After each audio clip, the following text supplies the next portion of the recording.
Hi everybody. Are you sure we're live? I guess we are.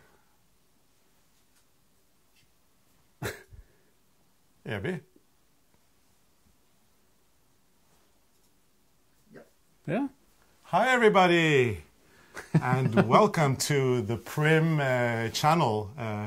For once we're not on our own channel, we are somewhere else. Yeah, so it's not welcome to Arne Carlos because it's not that kind of podcast this time. No. But we are your hosts, Arne and Carlos. Tonight we are your special hosts here over at Prim, and we are very, very happy to be here. Yeah. It's actually been quite a thriller, hasn't it, Arne? It's been tough because we had a horrible storm. So nothing was destroyed here unless we lost a window in the greenhouse because the whole house was moving and stuff were blowing away. And we found one of the windows, the other one is gone. And the trees were falling down like matches. I mean, it's been terrible, and we've had spotty electricity the whole week. So we were a little bit concerned that we weren't going to be able to make it tonight. But nothing had happened today. No. I called them yesterday to ask if they had something going on. Well, you called the electricity company. And asked them if they had something going on tonight, but he couldn't answer me because he didn't know what happened. And of course, we know that. You never know what happened. And we had good karma because now we're here, electricity is running, and it's been stable today. Weather-wise, it's been good. So we're here to do a little bit of a pre-Christmas celebration with you guys. I don't know about your country, but here in Norway and in Scandinavia, we celebrate the 4 Sundays before Christmas. We call them Advent, and Advent means to wait, so we're waiting for Christmas. And the first of Advent is tomorrow. Now, do you celebrate Advent in your country? If you do, please put it in the comments down below, so we know, because I think Germany for sure does the Advent as well, just like us. And it means that we'll light candles and we'll have, nice, cozy hot wine and cookies and start playing Christmas music. And some knitting. And some knitting. So we thought that today could be like a pre-Advent event. So we're just here to warm you up. So we're going to be warming up with a little bit of a Christmas ball. Yep. And we released a pattern. It's actually from our book, 55 Christmas Balls to Knit. I brought the German version. And you recorded in German? Yeah. Christmas, or now, Weihnachtskugeln. Yes. And this book is available in all, let's see, 15 different languages. Anyway, on page 60, there is a lovely Christmas ball with the X and O pattern. And we've released that pattern for you guys. So you can go to the Prim website and you can download it there. Prim is Prym. .de or .com. I believe you can go to either or, and you will find it there when you look for Arne Carlos. And if you never made Christmas balls before, this one is really easy. So this is a good one to start with. It's our easiest ball. Yeah. And we're going to talk a little bit about that. We're going to do a little cast-on party with you guys. And so we have a lot of fun things planned today. We've got a lot of people in here. I see that we've got Stella Knits from the Netherlands, and we've got Carol from Scotland, and Sovi from Iceland. Wow, nice. Melissa is actually saying that she loves our candles. So do we. This one, I found this one in a thrift shop because I have black belt in shopping, especially in thrift shops. It costs €3. €3 for the candle holder. And then my parents live in the south of Sweden and they just moved there. And Arne and I discovered a beautiful little candle factory there. And I don't have black belt in shopping, but I did go in there and I bought 400 candles. So we've got plenty for Christmas, but even these 5 candles are more expensive than the candle holder. So, and we're going to knit with the Prim Needles. Yeah. The 1530. Yeah, so those are the needles we're going to be using. And we're very proud to collaborate with a company that has such a long heritage as Prim. So the 1530 series is actually the date when Prim was founded, or the year that Prim was founded. So we're working with a company which has extremely long heritage. It is one of the oldest companies in the world, which we find is amazing. Imagine a company that has been around for so long. That's many years. And the Prym series is actually another thing that is very close to our heart, because this is all very sustainable. Packaging is sustainable, and the needles are made of bamboo. And it means that bamboo, because it's a fast-growing plant, it doesn't really have an impact on the environment, as if you chop down other kinds of trees. So we find that fantastic. And also, these ones are recyclable. That is my favorite thing, because we do a lot of recycling. Like we have the bokashi system from Japan with all the food things from the kitchen, the leftovers. And you can actually use this one in the compost, and it goes back to nature. Absolutely. I love that. Yeah. So this one is going to the compost now. Yeah. So the Prym 1530 line is available now, and you've got all different kinds of needles. They've got circular needles, they've got the pairs of long knitting needles if you do that kind of knitting, and they've got the double pointed needles, which are our personal favorite. Now, if you want to knit the Christmas ball, you can use the circulars as well. A lot of people love Magic Loop. A lot of people do them with 2 circulars. Personally, we love the double points. Double point. Yeah, and Prym has 2 different lengths as well, so it's good to know. They've got a 20 centimeter and they've got a 15 centimeter. And personally, I like the shorter ones because you only have, at the most, you only have 16 stitches on your needle, each needle. So you don't need that many, you don't need a longer needle to do this. So the 15 centimeter needle is adequate. I think I will start to knit. And yeah, then you can start knitting. And we're going to make the balls in our yarn, the Rowan, Norwegian wool from Rowan, which is our yarn. This one was from last year. We made all the balls in the book and from last year's advent calendar in the Alpaca Soft DK from Rowan. So it's another red. So now we go for this one. It's like more Christmassy red. Yeah. And if you find it really hard to cast on like 12 stitches divided on 4 needles, it's very easy if you cast 12 on the first needle and then you split them and divide them on 4 needles. Yeah, that's true. Now, choosing a needle is very important. I mean, the needle you choose should be adapted to the project you're going to knit. Now, when we're doing these Christmas balls, we start with very few stitches at the time. And we're using a very coarse 100% wool. So the bamboo needle is actually perfect. And the thing with a bamboo needle, when you cast on 3 stitches per needle, is that they don't slip. They don't slide off. They stay there. It's a very stable needle to do. So you see, even when you cast on 12 and you split them like this on 4 needles, you see they don't fall off. If this was metal, they will be on the floor. Yeah, on the floor. So it's very good, especially if you're a loose knitter. It's really good. Yeah. Originally, when we did our book, the Christmas Ball book, we launched that book in Norway in 2010, and it became a huge bestseller.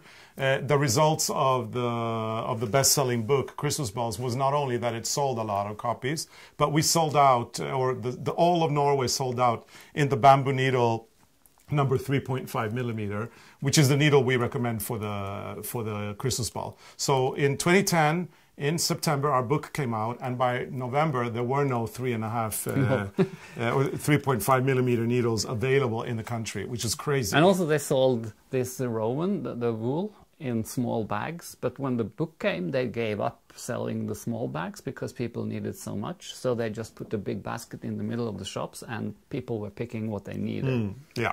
So I'm on my first round. Yeah. So anyway, so a 3.5 millimeter needle to knit the Christmas balls is good. Yep. However, because I'm a loose knitter, I'm a tight knitter, I need to go up a size. So I need actually 3.5. No, sorry. If you're doing, you're a tight knitter, so you need to go up. Exactly. If we're doing, Arne's doing it in the 3 millimeter, and because I'm a tight knitter, I need to go up to the 3.5 in order to be able to do it. I'm not very good at multitasking though, so I'm going to look at. I think I can do the knitting, and you can read the comments. And anyway, you're going to need the needles, of course. You're going to need the wool, and we've got the 2 colors, the red and the white. These are from the Rowan Norwegian wool, which we actually developed together with Rowan. And as Arne said, you need the wool stuffing as well for later. And when you finish the ball, you need a little hanging loop. You need to crochet, it's like 42 chains. And we have a crochet hook yeah. also from the same Prym series. Yeah, and Prym has a 3.5 crochet hook as well for this. So we are all set. I just took the 3.5 because you know it's a Christmas ball. You're not going to wear it, or if you're going to wear it, it doesn't have to be a size on it. So it's not so important, the tension, but you don't want to see the filling through the knitting. So that's kind of important, but there's no size. So there's no rules of what you can do and what you can't do. Yeah. So if you guys have any questions about the Christmas ball, now is the time to ask. We're here and available. And I've got a computer as well, and I can read all the comments. So if there's anything you wanted to know, but were afraid to ask through, for example, sending us an email or something like that, now's your chance. So pop down your comments in the comment field. I've got them here. I'm reading, and I'm making sure to be on top of everything. Arne will be doing knitting. Yeah. So if you check comments, I can tell you how we increase, because when we do the balls, we always do the lifted increase, because that way you won't get a hole in your knitted ball. So that's for us, that's the best increase. Yeah. But then again, if you do color work in the middle of the increasing, you can always move your increase to somewhere else on the ball. If you think it's a problem, like if you make a lifted increase and you lift a stitch, which is part of the pattern, but you don't have that problem on this one, because this is very easy. Yeah. So I'm seeing here that people in Austria, Petra Haderer says that in Austria they do celebrate Advent. Yeah. And let's see, we've got the Netherlands as well. Charlotte van der Welp says that she celebrates Advent in the Netherlands. So it's more than just the Scandinavian countries that do the Sundays of Advent. Yeah. Many more countries are doing that as well. It's a nice thing to do. It's a nice time of the year. Yeah, so absolutely. That's really nice. Let's see here what we've got. Comments. It's just taking me a little time. A lot of people are asking about the availability of the needles right now, and we've got Prym as well here on the live stream, and they're answering those questions. It's better that those questions come immediately from the source, as they know more than we do about where you can find the needles. So if you've been asking in the comments field about that particular question, Prym Consumer is answering them. And they actually say that they're giving you links for their shop in the USA, and they're giving links for the shop in Germany, and they are also talking about the availability in the US, which is not available yet. It's going to be launching later, but it's available in Europe, the needles. So I saw there's a question about stuffing. Let's see. For the balls. Let me look if for you don't that. have the wool. So what we recommend if you can't get the wool. Okay. Because if you can't get this so wool... we personally, we like the wool because it's actually very easy. It's very lightweight, so actually it's not as expensive as one would think to stuff them with wool, because you don't need a big quantity like acrylic, and the wool bounces back, and it's also self-cleaning. So there's a lot of great characteristics to the wool. And you also make it airy when you stuff your ball, so you don't use that much anyway. Exactly, but there are a couple of things we can recommend. So if you don't do wool, if you don't want to buy wool, you could get acrylic. But acrylic does tend to lump over time, so you may have to be aware of that. Another great idea, and we've actually done a video on this, is, you know, when you knit a lot, like we do, and you're cutting, you're weaving in ends and you're cutting a lot of yarn, we don't throw away those cutouts. We save them. And then we've got 2 carding combs, but you can actually get 2 brushes from a pet store as well. So you don't need to go that, you know, that extreme. But get 2 brushes and brush that. Brush the little stumps of wool or yarn and brush them until you get something like this. Yeah, you make your own roll. And then you use that for stuffing. It's super easy. And again, it is a recycling tip, which actually goes hand in hand with the sustainability of the 1530 collection. And we have made a lot of that, because we have even stuffed teddy bears that we make with the tails that we take off. So, and we also seen people who knit around those isopor, like what's that called in English? Yeah, the styrofoam. Styrofoam. Yeah. So they knit around it. I don't know how they close it, but that's also another way to do it. Yeah, and Cindy was asking, I think we already answered the question, but Cindy Kane was asking if we find a difference when we stuff the wool rather than bag polyester. Yeah, we do, because it feels, when we stuff the wool, it actually feels like we're using more because it is so light, and we just keep stuffing and stuffing, and it's kind of endless. And it's also like with wool, it's easier to get not to get those lumps. Exactly, yeah. Because we also use the acrylic, the one you use for pillows. We have used that also, but you have to be more careful because it's so easy to make those lumps inside.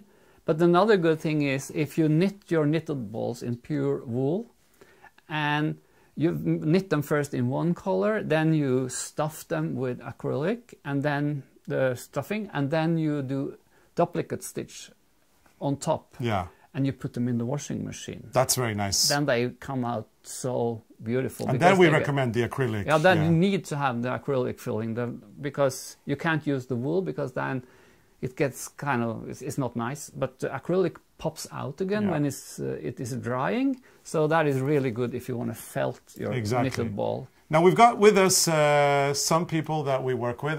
If you follow us on our channel, you may know Eric. And Eric is here.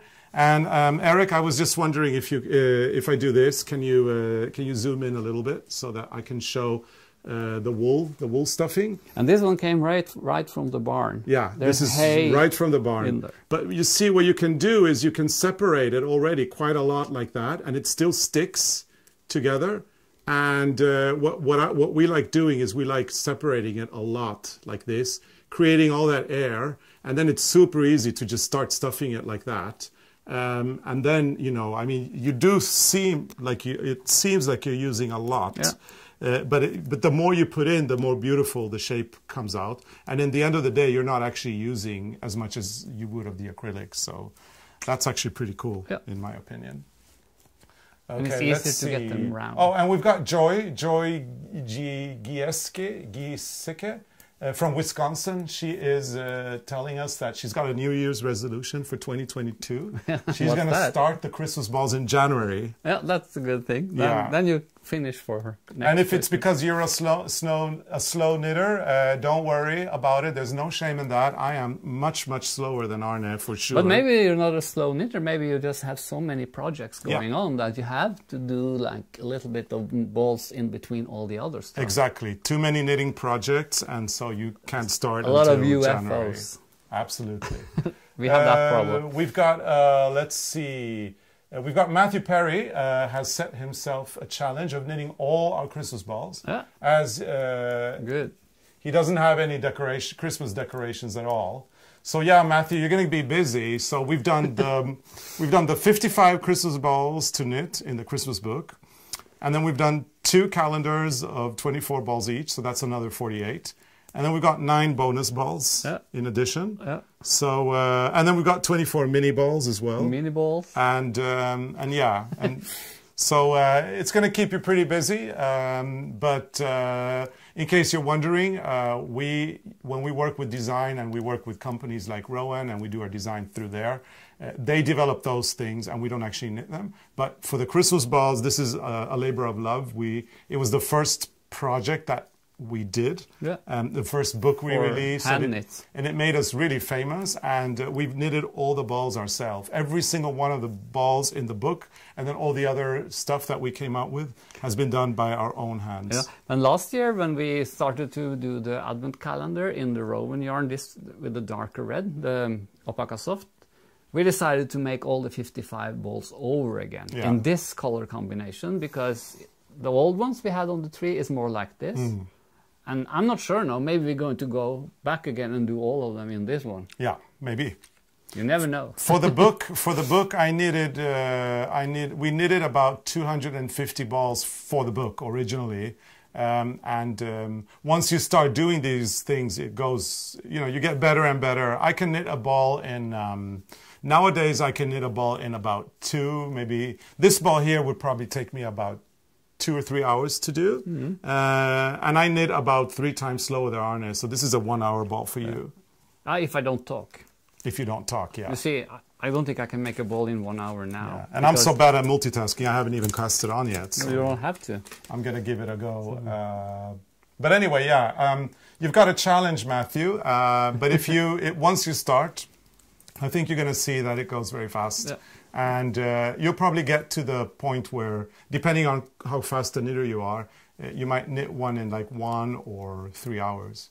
And you got that question, remember when we were interviewed for this book back in the day, 10 years ago. You think I remember this thing? Well, one of the questions that I remember being asked was how long or how many balls a day did we knit? I think at that time we had made 3. Yeah, you did, because you knitted in front of the radio early morning. 1 in the morning or 2 in the evening in front of the TV. Or the other way. Yeah. It depends. So if it's a TV program or a movie with text, I can't do much because then I normally don't understand the language. If it's French or German or something, then I need to read the text. Yeah. So then I knit slower. So we try watching stuff Norwegian that we or understand. English or Swedish or Danish. Exactly. Let's see what other questions we've got. We've got one from Mamfi M. She asks, how do you keep them stored over the year so you don't have to be afraid of carpet moths till next Christmas? Actually, it's going really good because it's so cold there in the winter, and we put them in plastic bag with a what's it called? Yeah, Ziploc bags. Ziploc bags, and then we have them in old suitcases in the storage house. Yeah. So and we have never had any problems with that on the balls. And our storage house, the house where we store them, is temperature controlled. So, which means basically we don't have any heating. And it means that in the winter it gets really cold there, and whatever... Can you call that temperature controlled? Yeah, because we don't have any electricity in there. No, it's cold. So it's temperature controlled environment, meaning that we put them there and as soon as the temperatures go down to really cold, whatever, if there was a moth and if it penetrated the plastic, it did that, they're dead. And all the eggs, if they laid any eggs, the eggs are dead. I mean, those things cannot survive the Norwegian winter, that's for sure. I haven't seen moth on wool for years. I don't Not know, in Norway, no. I don't know what have happened, but I remember when I grew up, we always had those little blue balls that we put in these bags with the garments, especially the folk costumes, and also everything in wool. We had those blue balls who actually kept the moths away. And those, I haven't even seen them in shops anymore. No. So I don't know what... No, I don't think we have that big of a problem, at least not where we live anyway. Yeah. A good tip though, if you suspect that there were moths and you suspect that they may have laid eggs on your knitwear, take your knitwear, put it in the freezer for a couple of days. That should do the trick. So that if you don't have the possibility, if you don't live in a place with very cold environment, you always have, everybody has a freezer. Well, most people do anyway. And so put it in the freezer, put it in a plastic bag, roll it, put it in a plastic bag, put it in the freezer, keep it there for a week, and it will kill all those moths. The other version is put it in the microwave, but I think that's too, personally, I find that too drastic. Yeah. And also we don't have a microwave, but we do have a freezer. We have a freezer. So and it's freezing cold outside also. Yeah. And we sometimes when we travel, we also collect like old fabrics and old stuff. Like if it's fabric, it goes outside in the winter, or we put it in the fridge. Or if it's a wooden thing, like a piece of wood, we also put that outside in the winter to kill everything. Because we have brought home things where you can see those small holes. Yeah. And where we don't really know what we don't know where that came from. I guess there's no animal in there, but you never know, or insects. So we put it outside in the winter, and then they should be dead and detected, because it's very cold sometimes. So. Okay, Arne, I'm a lousy multitasker, but I have now been able to cast on as well. No, you should look at comments, Carl. I know. I'm going to look at the comments in a bit, but I just wanted to give a little tip as well. So, I mean, I want to keep Eric on his toes as well, right? Yeah, okay. So anyway, another tip is when you're doing the cast on double pointed needles, make sure that you keep them in this hashtag position, and then you can actually put your thumb and your index finger like that. And that way they don't start, you know, moving around and creating a lot of chaos. So that's one of my tips on doing that. And then because of that, I find that the shorter needles are easier to maneuver than the longer ones. So personally, if I have a choice between the 20 and the 15 centimeter, which we have today, I will always choose the 15. Yeah, it works for, see? Yeah. Oh, have you already come that far?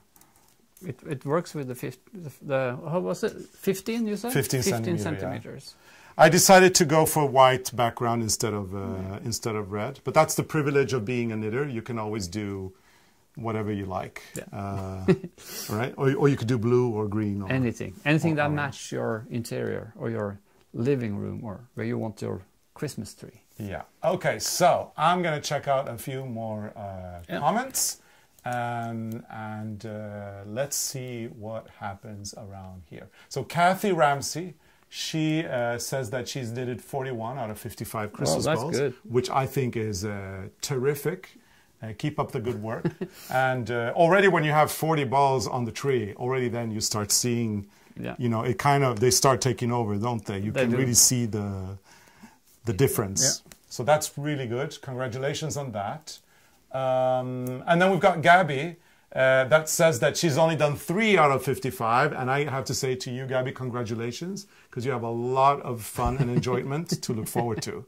Because this is a really fun project, isn't it? And you don't have to do all of them in 1 year. So no, you definitely And it's also like, if you have a lot of these balls, it's also a nice gift. So you can get away with the Christmas gifts in an easy way. Absolutely. Some balls. So then we've got Sparrow Hill, Arne. Sparrow Hill has a question. Yeah.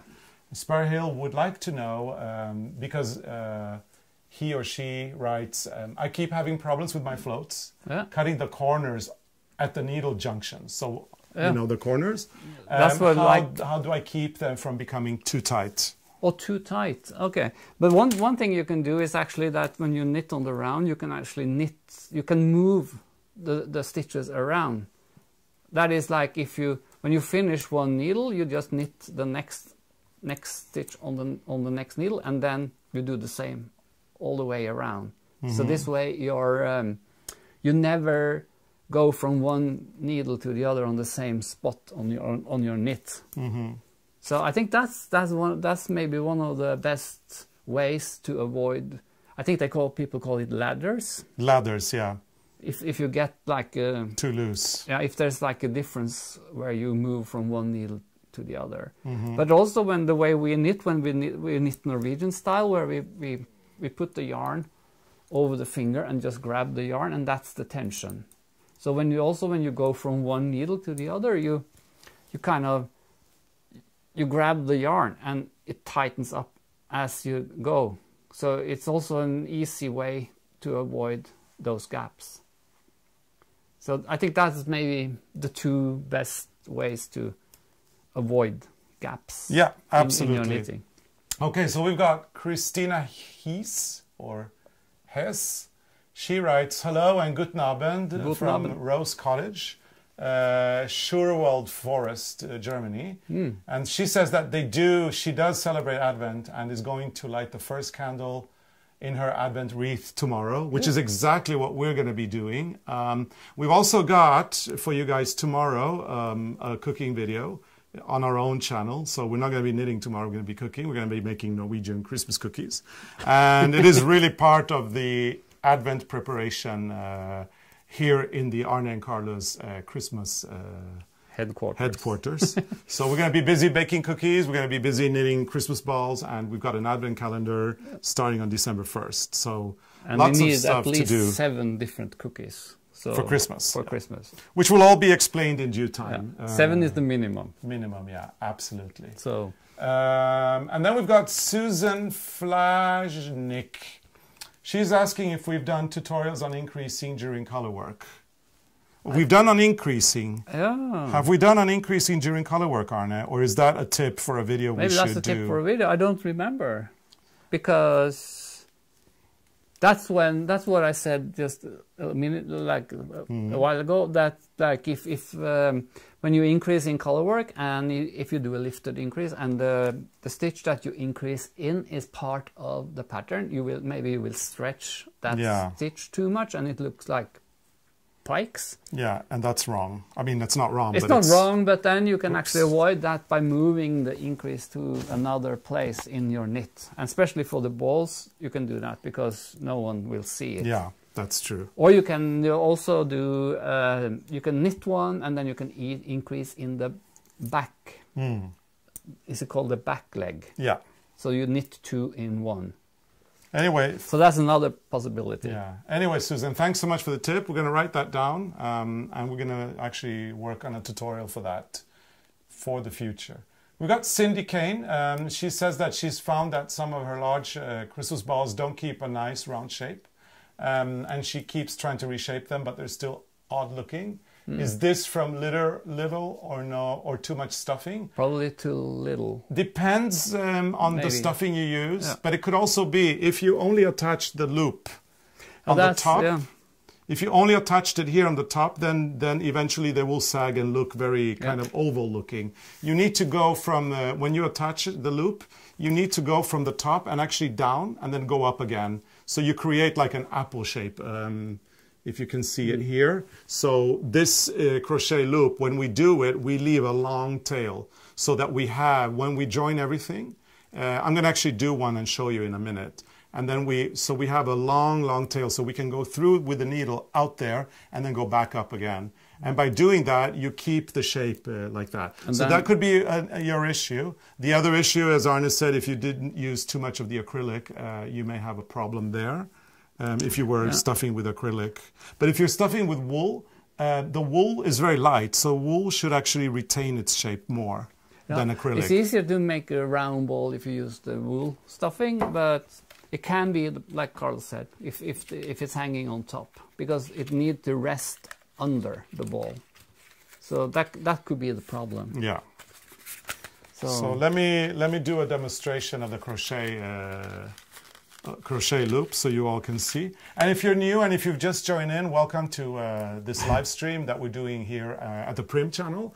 And if you want to do this Christmas ball, the pattern is available for free at the Prim website. So go to prim.de or prim.com and you should be able to access and download the pattern. The pattern is going to be there until December 27th, so you've got plenty of time. And get the bamboo needles. Those are the ones we recommend. These are really good. Yeah, they're really good. Let's see, I'm going to start doing a crochet loop, but I'm also going to check more comments to see what is going on. But now I don't know where I am on the board. We've got Ann Olson from Minneapolis and Annette Cheney from Michigan saying hello. Hello. Annette says that she loves her Prim double-pointed sock needles. And we do agree as well. We love the 1530 ones, but we also love the Prim ergonomics. Those are also stellar knitting tools. But for the Christmas balls, we started them off in bamboo needles 10 years ago. So we have a special love for that when it comes to the Christmas balls, because we get very nostalgic about these things. So now I will show you. I have another knitting tips. The tail. Use the tail as a stitch marker. I like to do that, especially now when we talk and everything is red. It's nice to have the stitch marker, and I use this one. So I think I'm going to do color work soon. Yeah. So we've got a great comment here from Sovi. I think Sovi was from Iceland, if I recall from the beginning of the stream. Anyway, Sovi says that, speaking of multitasking, she's trying to bake a cake while watching our video and thinking about our hilarious baking videos. So yeah, we are not very well known for being very good multitaskers. I think I'm better than you. You are way better than me. I'm not so good, but I'm better than you. You're much better than me. Yeah, look, you can't do crochet and talk at the same time. I am really bad at all the multitasking skills, but you know, I try my best, and in the end of the day, I may not be the best knitter or the best crocheter, but I do love doing these things, and I do feel relaxed anyway. And this happens every time I make a knitted Christmas ball and talk at the same time. I always end up with strange numbers. So like on this needle now, I just had to increase 1 to get 16 because I have skipped one somewhere or something went wrong, because you can't talk and do this at the same time without doing mistakes. So let me see. Well, you're doing a great job. You're doing better than me. Huh? I mean, as soon as I start doing this, I lose my mind. You should look at the comments. Yeah, so I'm going to be looking at comments and seeing. I can do the crocheting for you. Let's see what we have here. Let's see. We've got Marianne Casal from Rhode Island. We've got Bobby Joe Eisenreich. She writes, I tried knitting a couple of balls and my tension is horrible. Red and white yarn. I could see more red through the white than was intended. Yeah, then you should go down on the needle. Yeah, then you're knitting too loosely, and the trick is to find the right balance between the thickness of the yarn and the thickness of the needle. If you're seeing too much of one color through the other, you need to go down a size. Do that, and we promise you that you will see results quite quickly. So that's our advice on that. If not, you have to use stuffing in the color that you knit with, because then you won't see it. And then we've got Leslie Maynard. She did her first one last night. Love. And then she's done a lot of exclamation marks. Yeah, but it's fun. It is, yeah. Thank you. It's a very gratifying project because it's very quick to do. And you don't even need to go buy fancy yarn. You just go to your stash and you find whatever you have. And it should work. And you know, depending on how fast a knitter you are, a couple of hours to 5 hours, maybe a day if you're like a new beginner. Still, it's gratifying, instant results. It doesn't have to be quick. No. It's just, it's an easy thing to knit. So. And these balls are very addictive. Now, we've got some anecdotes from when the book came out in Norway and then in other countries. One of my favorite anecdotes was meeting a nurse from Lillehammer. Remember her? Yeah, that's so cool. She was addicted to the Christmas ball No, book. it was not her. It was a patient in the hospital. I know, that's what I was going to say. Yeah. She was addicted to the Christmas balls and she had the book, but it was nothing compared to one of her patients who was going to go through a very big operation. And the patient was pretty much knitting until what do you call it? Narcose. Yeah. What's that? Until her until she was asleep. And then when she woke up from the operation, the first thing she asked for was for her knitting. She fell asleep with the knitting on her breast, and then she wanted the knitting when she came up. Yeah. She didn't ask how the operation went. She was more interested about her Christmas balls. And now I changed color, and you see when you start on the new color, just leave the tail inside the ball. And we don't even sew the tails when we do the balls. We just pull so it looks nice, and we leave it because you're going to stuff it anyway. So there's you don't have to worry about the tails coming out or if it loosens up. So everything disappears inside the ball. See? Yeah. So we've got a comment here from Vicky Den Oden. She writes, please make more mini balls patterns. The regular balls are way too big for my tree. I'll use the large ones as doorknob hangers or in a decorative bowl or tray. Cool. That is so cool. But you know what, Vicky? I got a tip for you. You know what? You can use this pattern and you can use thinner yarn, like fingering weight yarn, like sock yarn, like the very thin yarn. You can knit them in the needle 2 or 2.5, and I promise you that the size is going to be dramatically smaller. Now, I don't know. I don't know your skill level, and I don't know if you like knitting with very thin needles, but it is doable. I think the most amazing ones we ever saw were a lady brought us a miniature ball from our pattern. She was from Holland, and she was a dollhouse enthusiast, and she'd bought the knitting needles at a mini like dollhouse convention of some sort. And they were like the size of these pins that you use for sewing.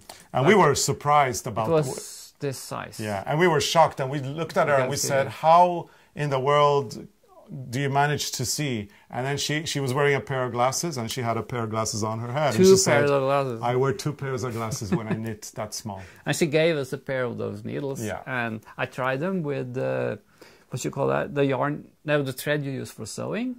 And that was really hard.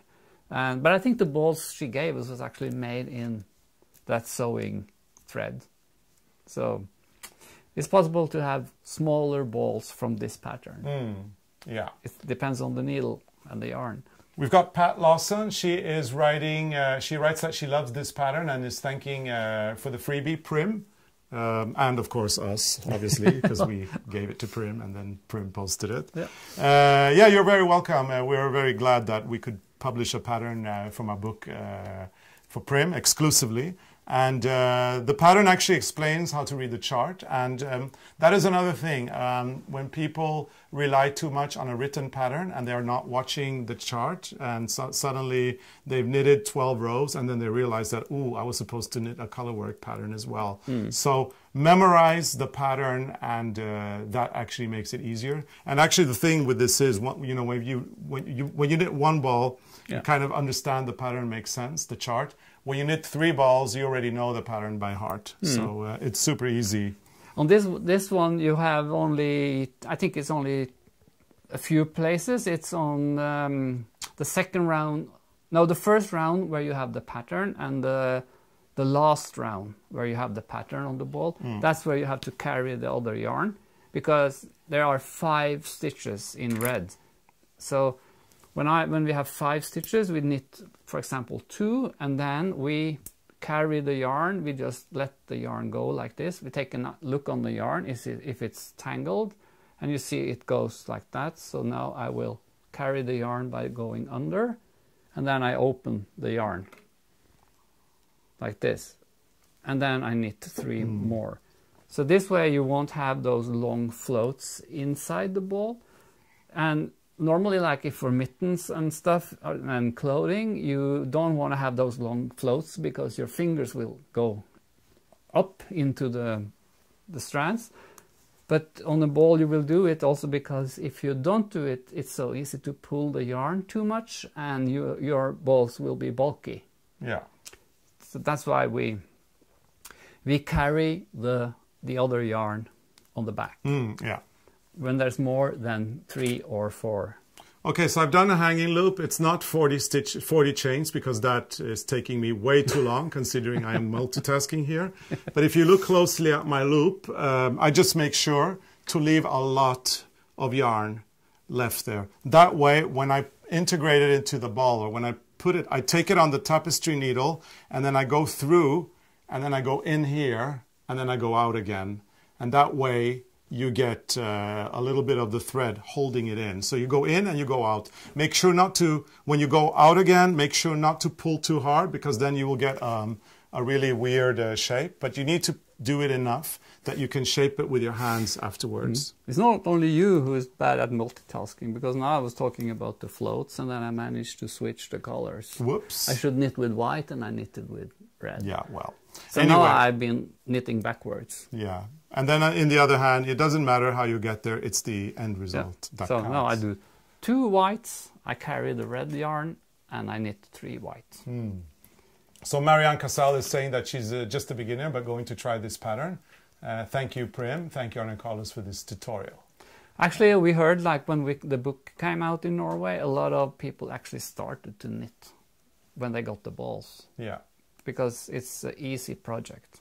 So Melissa Turngates asks, can you do the I-cord for a loop? I've been thinking of getting the I-cord maker you all use. Absolutely. Yeah. We love that I-cord maker. And the idea for us, when we did the book originally, was to find a quick way to make a hanging loop. But we realized after doing this book that there's so many ways to do them. And a lot of people don't actually crochet. They knit, but they don't crochet. Yeah. So you could even take a red ribbon and do that. But the I-cord is something we have seen people do, and we love it. It's really, really nice. It's a little bit thicker, but it's actually quite nice. Quite nice. And Prym has a really fun I-cord maker, which you probably, if you follow us on our channel, you've seen us use it a lot, because we really love that thing. See, we have stopped to do the carding on the leftover yarns now. Yeah, we just make knots on them, and we pull them through the I-cord machine. Yeah. Because we have some great plans with it, when we have enough yarn. So, there's a lot of fun things coming. Jackie Neal is asking how long the pattern will be available for free at the Prym website. It's going to be available until, I think, December 27th. So there's still some time to get it. Plenty of time. Just go to prym.de or prym.com and then you can download it there. There may be a link in the description as well for that. Let's see what else we've got. Susan Flajnik is writing that your second Advent podcast this year is now making Arne and Carlos a tradition in our household. Thank you. I have all the patterns and I've knitted approximately 10 balls with more to come. Well, that's nice. Yeah, Thank you. started it last year due to the pandemic. We had nothing to do and we were stuck at home. So we did an advent calendar of 24 balls and we're keeping the tradition. So we've got 24 balls this year as well. Yeah. So if you want to join us, we start on December 1st. And Prim is actually very generous this year. They're offering a fabulous price for our competition. Which will actually include a whole bunch of the needles and a really terrific project bag that I really love. That bag is really nice. So you got to check it out. Just for that alone, it's worth watching this year. Can promise you and that. A lot of different needles, circulars and double pointed.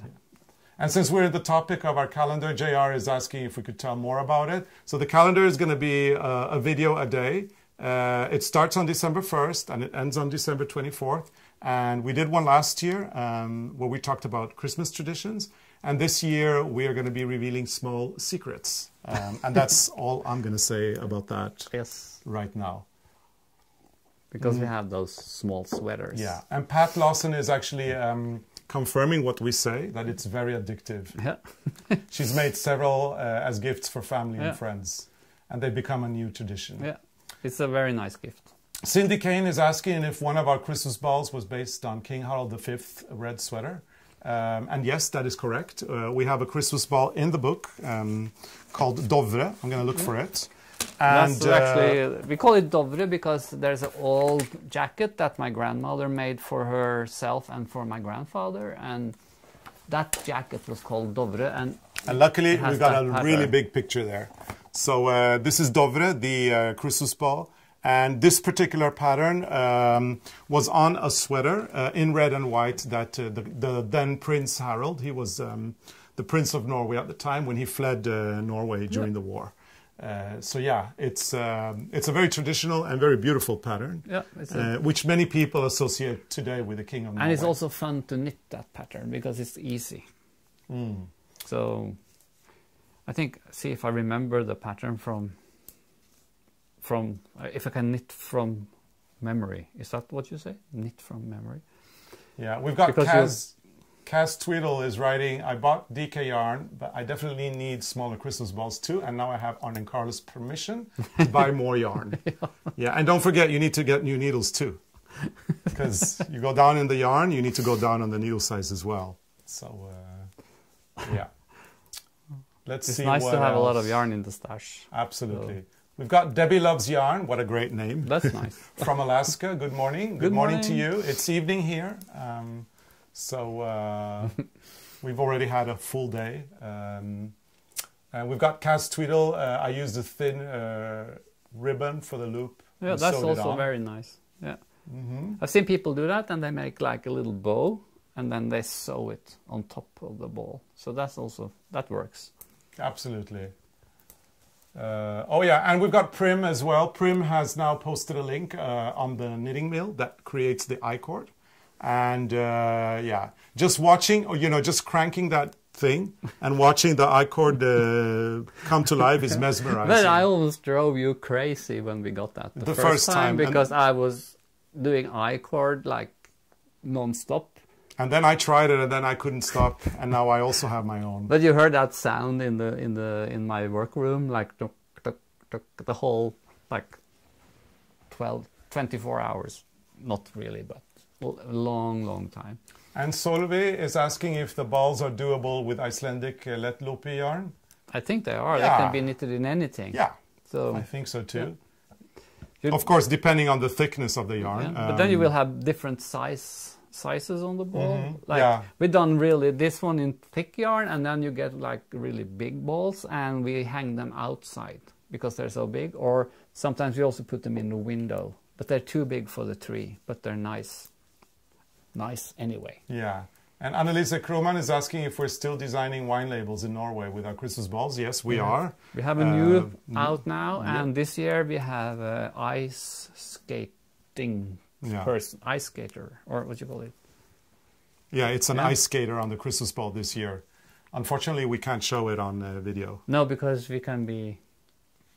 Yeah, we can't. No, we can't. We can get trouble. Yeah. It's Norway. Let's see what else we've got here. Yeah, Vicky's commenting that there's a lot of comments, great tips in the comments. So thanks everyone for the ideas. So if you're here on the live stream, or actually later on as well, when this is no longer live, there is a comments field from the live stream where you can read a lot of very helpful comments. I think a lot of people have their own takes on it, and they have their own tricks. So Anne also wants us to be calendar boys. She's asking if we could publish a wall calendar with a pattern each month and cute photos of us and the dogs. Oh yeah, that could be possible. I was wishing that, you know, those firefighters. Yeah, I was thinking of firefighters as well. And maybe I'm blushing now. I mean, you're blushing for sure. No, I'm warm. It's so warm here. Yeah, it's really warm. You know, all these candles. So, yeah, oh, so many candles. So many candles. So hot. But we can do like dance with the balls for the calendar. Okay, I try to be funny here, but you're not listening to me. No, I'm reading comments. I'm so busy reading comments here. So let's see. Oh yeah, and Sparrow Hill actually just finished Dovre, the Christmas ball inspired by King Harald's sweater. You see, and it's fun to knit.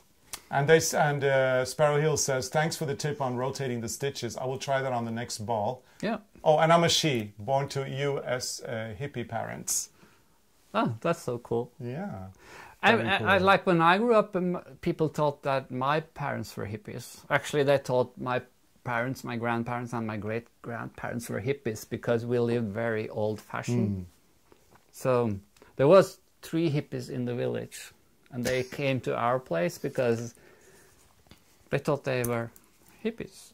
So and they moved into your house. Yeah, so that's cool. Yeah, we're going to be rounding this off in not very long, Arne. No, but so I was more thinking, questions. Yeah, well, we've got a lot of questions, but I was thinking that we could finish up with, you know, because we're getting closer to Christmas now. Tomorrow is Advent. We're going to be cooking, and then we're going to be doing, you know, all the things we do to prepare for Christmas. And I was wondering, do you have a nice something that you remember, like what's your fondest Christmas memory or Christmas preparation memory, or, you know, do you have one that you would like to share with everybody? I have many. Which one should we pick? Which one comes to mind? Oh, you know, in Norway, like, people are very into stacking wood. And my grandfather, he was actually, I remember, I haven't seen it, but my grandmother told us about this when I was a kid, that like when you stack the firewood in the house, he was actually painting the edge on each piece of wood. Oh, cute. So that was his way of decorating for Christmas. And then also, like, my father, he was always late picking the Christmas tree, so he went into the forest after dark on the night before Christmas. Yeah. Always last minute, and he picked the tree in the dark. And sometimes we got trees that you couldn't have. They couldn't stand away from the wall because there were no branches on one side, so we had wall trees. Yeah. You had to squeeze it up to the wall because there was no branches there. Which is a little bit of a disaster. So we didn't walk around the tree. And exactly, that's a disaster because in our countries we like to dance around the tree and sing. Well, we don't do that. We haven't done that for years. No, but when you're 8 years old, you do. And I mean, your family traumatized you because you couldn't dance around the tree. So no wonder this is one of the memories you remember. Absolutely. I have a memory too, a very fond memory. It actually became a very famous folkloristic fairy tale, which was published last year. Based on our true story when we were driving out to get a Christmas tree.